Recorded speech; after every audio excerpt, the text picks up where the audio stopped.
If you're a beekeeper, you know that the syrup you feed your colonies is a lifeline, especially when you're getting them ready for winter.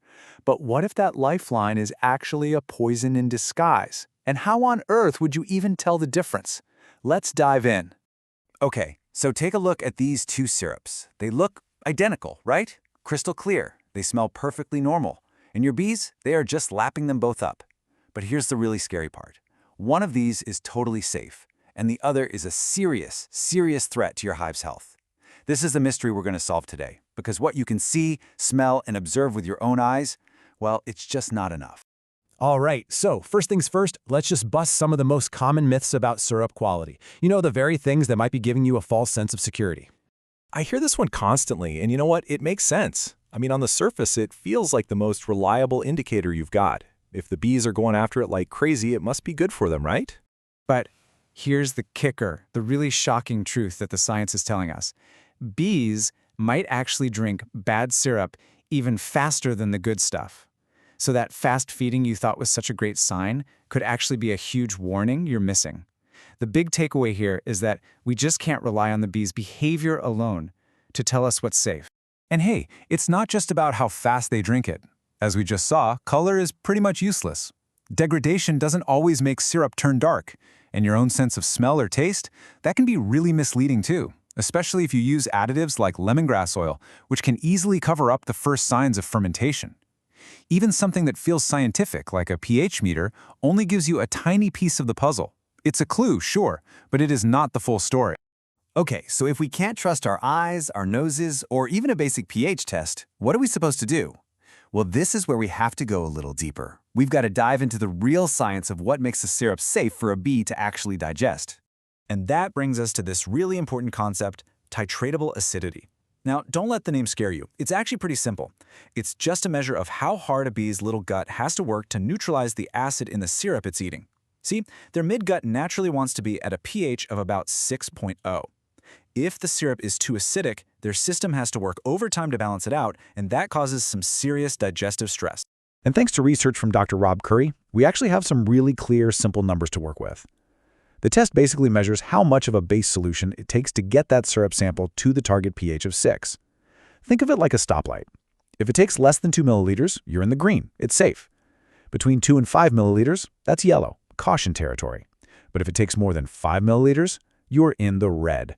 That syrup is officially unsafe, especially for winter feed. So that's the theory. But what does this actually look like out in the real world? Let's check out some case studies, because this is where it gets really eye-opening. The data really doesn't lie. Okay, just look at these numbers. A fresh batch of sucrose syrup, it needs just 0.3 milliliters. Totally safe, no problem at all. But syrup that was just stored inside for a few months, that number shoots up to 6.54 milliliters, already in the unsafe zone. What about syrup that's a year old, sitting in a garden shed? It's up to 11.85 milliliters. And high fructose corn syrup left outside for a year? A frankly insane 20.7 milliliters. The change is just so dramatic you can't ignore it. All right, let's zoom in on just one number from another test for a second, 10.5 milliliters. Now remember, anything over 5 is unsafe, so this is more than double that threshold. So what's the story behind this dangerously acidic syrup?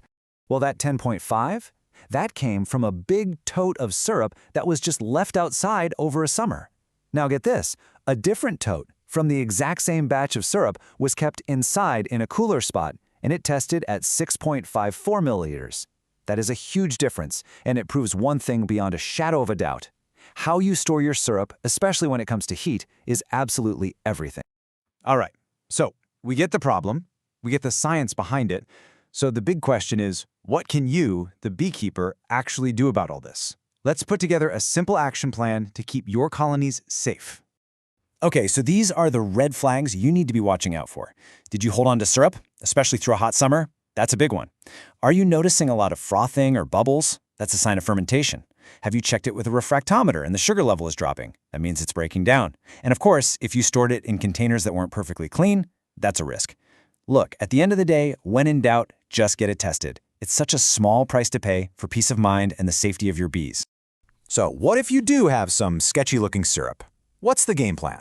Well, here's your decision tree. Step 1. You've got to test it. Find out exactly what you're dealing with. Now, if the sugar content is still pretty high, you might be able to save it by diluting it with fresh, good syrup. But, and this is so important, you can only feed that mix in the spring when the bees are actively foraging. Never, ever use it for their winter stores. And listen, if you're ever on the fence, just remember this simple rule. When in doubt, dump it out. Losing a few bucks on syrup is so much better than losing an entire colony. So the next time you look at a feeder full of that crystal clear syrup, you won't just see bee food. You'll see a question. Is this a superfood that's going to fuel their success? Or is it a silent threat, working against them from the inside? But the great thing is, you're not guessing anymore. Now you know exactly how to find out.